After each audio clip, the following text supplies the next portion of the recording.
सत्य के प्रयोग अथवा आत्मकथा। लेखक मोहनदास करमचंद गांधी। भाग दूसरा। विषय कुलीपन का अनुभव। ट्रांसवाल और ऑरेंज फ्री स्टेट के हिंदुस्तानियों की स्थिति का पूरा चित्र देने का यह स्थान नहीं है। उसकी जानकारी चाहने वाले को दक्षिण अफ्रीका के सत्याग्रह का इतिहास पढ़ना चाहिए, पर यह उसकी रूपरेखा देना आवश्यक है।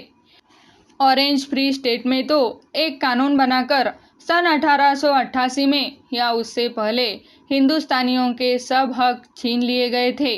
वहाँ हिंदुस्तानियों के लिए सिर्फ होटल के वेटर के रूप में काम करने या ऐसी कोई दूसरी मजदूरी करने की ही गुंजाइश रह गई थी। जो व्यापारी हिंदुस्तानी थे उन्हें नाम मात्र का मुआवजा देकर निकाल दिया गया था। हिंदुस्तानी व्यापारियों ने अर्जियां वगैरह भेजी, पर वहाँ उनकी तूती की आवाज़ कौन सुनता। ट्रांसवाल में सन 1885 में एक कड़ा कानून बना। 1886 में उसमें कुछ सुधार हुआ। उसके फलस्वरूप यह तय हुआ कि हर एक हिंदुस्तानी को प्रवेश फीस के रूप में 3 पाउंड जमा कराने चाहिए। उनके लिए अलग छोड़ी गई जगह में ही वे जमीन मालिक हो सकते थे, पर वहाँ भी उन्हें व्यवहार में जमीन का स्वामित्व नहीं मिला। उन्हें मताधिकार भी नहीं दिया गया था। ये तो खास एशिया वासियों के लिए बने कानून थे। इसके अलावा जो कानून काले रंग के लोगों को लागू होते थे वे भी एशिया वासियों पर लागू होते थे। उनके अनुसार हिंदुस्तानी लोग पटरी पर अधिकार पूर्वक चल नहीं सकते थे और रात 9 बजे के बाद परवाने के बिना बाहर नहीं निकल सकते थे। इस अंतिम कानून का अमल हिंदुस्तानियों पर न्यूनाधिक प्रमाण में होता था। जिनकी गिनती अरबों में होती थी वे बतौर मेहरबानी के इस नियम से मुक्त समझे जाते थे। मतलब यह कि इस तरह की राहत देना पुलिस की मर्जी पर रहता था।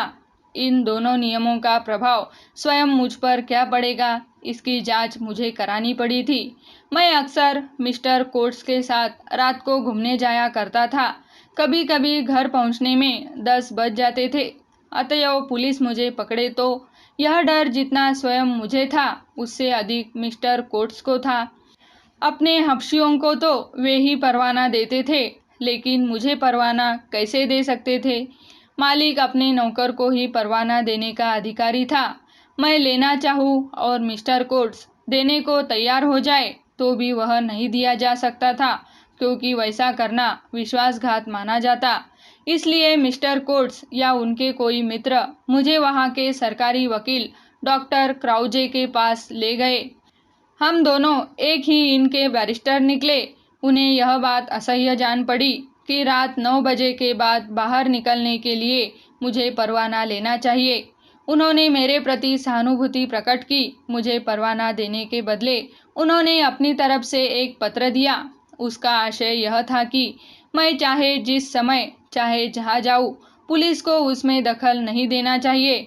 मैं इस पत्र को हमेशा अपने साथ रखकर घूमने निकलता था। कभी उसका उपयोग नहीं करना पड़ा, लेकिन इसे तो केवल संयोग ही समझना चाहिए। डॉक्टर क्राउजे ने मुझे अपने घर आने का निमंत्रण दिया।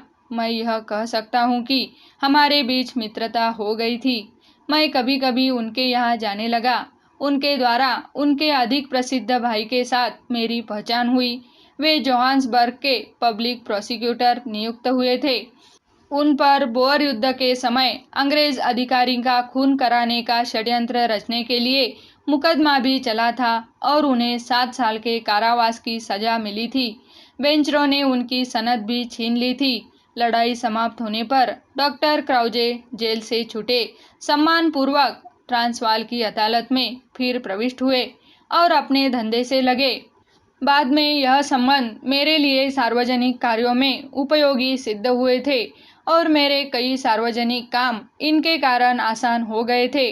पटरी पर चलने का प्रश्न मेरे लिए कुछ गंभीर परिणाम वाला सिद्ध हुआ। मैं हमेशा प्रेसिडेंट स्ट्रीट के रास्ते एक खुले मैदान में घूमने जाया करता था। इस मोहल्ले में प्रेसिडेंट क्रूगर का घर था। यह घर सब तरह के आडंबरों से रहित था। इसके चारों ओर कोई अहाता भी नहीं था आसपास के दूसरे घरों में, और इसमें कोई फर्क नहीं मालूम होता था। प्रिटोरिया में कई लखपतियों के घर इसकी तुलना में बहुत बड़े, शानदार और अहाते वाले थे। प्रेसिडेंट की सादगी प्रसिद्ध थी। घर के सामने पहरा देने वाले संतरी को देखकर ही पता चलता था कि यह किसी अधिकारी का घर है। मैं प्राय हमेशा ही इस सिपाही के बिल्कुल पास से होकर निकलता था, पर वह मुझे कुछ नहीं कहता था। सिपाही समय समय पर बदला करते थे। एक बार एक सिपाही ने बिना चेताए, बिना पटरी पर से उतर जाने को कहे मुझे धक्का मारा, लात मारी और नीचे उतार दिया। मैं तो गहरे सोच में पड़ गया। लात मारने का कारण पूछने से पहले ही मिस्टर कोट्स ने, जो उसी समय घोड़े पर सवार होकर उधर से गुजर रहे थे, मुझे पुकारा और कहा, गांधी, मैंने सब देखा है। आप मुकदमा चलाना चाहे तो मैं गवाही दूंगा। मुझे इस बात का बहुत खेद है कि आप पर इस तरह हमला किया गया। मैंने कहा, इसमें खेद का कोई कारण नहीं। सिपाही बेचारा क्या जाने, उसके लिए तो काले काले सब एक से ही है। वह हबशियों को इसी तरह पटरी पर से उतारता होगा, इसलिए उसने मुझे भी धक्का मारा। मैंने तो नियम ही बना लिया है कि मुझ पर जो बीतेगी उसके लिए मैं कभी अदालत में नहीं जाऊंगा, इसलिए मुझे मुकदमा नहीं चलाना है।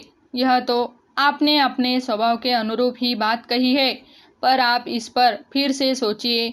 ऐसे आदमी को कुछ सबक तो देना ही चाहिए। इतना कहकर उन्होंने उस सिपाही से बात की और उसे उल्हाना दिया। मैं सारी बात तो समझ नहीं सका।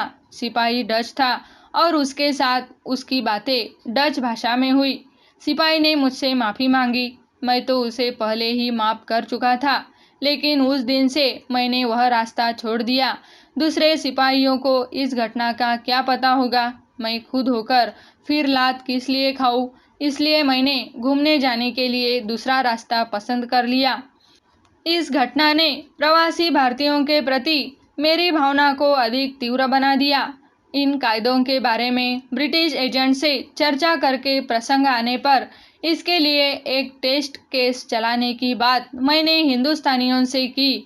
इस तरह मैंने हिंदुस्तानियों की दुर्दशा का ज्ञान पढ़कर, सुनकर और अनुभव करके प्राप्त किया। मैंने देखा कि स्वाभिमान की रक्षा चाहने वाले हिंदुस्तानियों के लिए दक्षिण अफ्रीका उपयुक्त देश नहीं है। यह स्थिति किस तरह बदली जा सकती है, इसके विचार में मेरा मन अधिकाधिक व्यस्त रहने लगा। किंतु अभी मेरा मुख्य धर्म तो दादा अब्दुल्ला के मुकदमे को ही संभालने का था। विषय समाप्त। यह प्रयास अच्छा लगे तो चैनल को सब्सक्राइब, लाइक और शेयर करें। धन्यवाद।